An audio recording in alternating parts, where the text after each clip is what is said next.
As you can see, I'm a prolific breeder.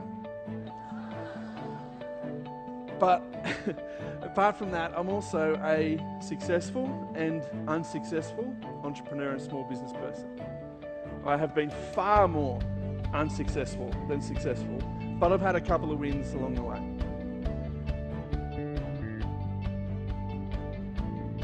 I worked at Facebook in Sydney for about 3 years, and then a year after that I worked at Twitter.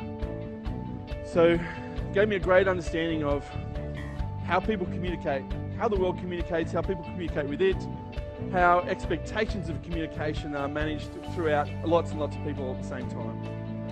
I now speak for a living, and I write and I advise and invest in tech startup mostly in Australia and around the world.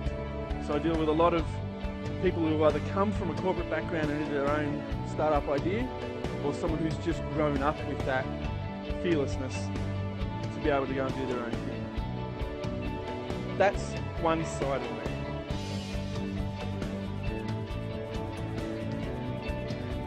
This is also me. I am an addict. I have depression and anxiety. Sometimes that depression is so marked that I can't get out of bed for a day or a week, that I can't physically put my legs over the side of the bed and join the day. I have post-traumatic stress disorder from childhood trauma that's now 30 years old, and I take medication every day for that post-traumatic stress disorder. Otherwise, I have nightmares, horrible, harrowing nightmares every night. And you might wonder how both of those people live in the one body, how both of those entities, as human entities, live within the same brain. And the reason I can do that is A, I'm really good at acting, bullshitting my way through things, but B, I've come to accept the things that make me a little bit mad as not as deterrents or things that are going to hold me back, but as things that are actually going to propel me forward.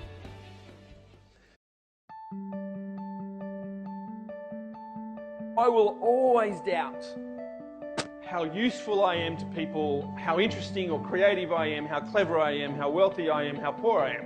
How, I will always think that you think I'm something that I'm not, and I'll always try to be something that I'm not.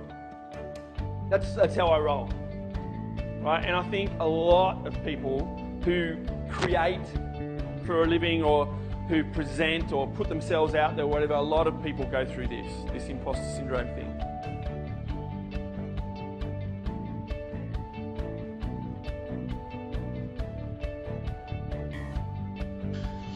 But I reckon this is the secret weapon to, whether you're in hospitality, whether you're in small business, big business, going forward from here, 2016, 17, 18, the one thing that you need in your business that you may or may not have at the moment is kindness.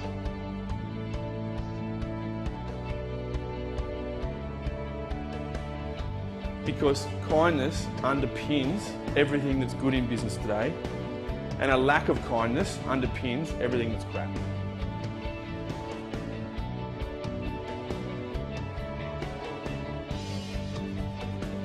If you're doing a 20-hour day, you have lost contact with people who need you. And you've mostly lost contact with yourself.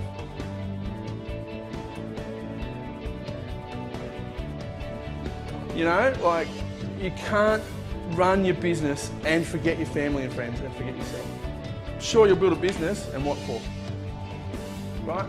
And I think the other thing about kindness, in business especially, is that you will never lose business by being kind. You'll only ever gain it. No one's ever going to complain about your business because it's so bloody kind in there. I wish they'd just stop being so kind to me. They're driving me crazy. Kindness wins.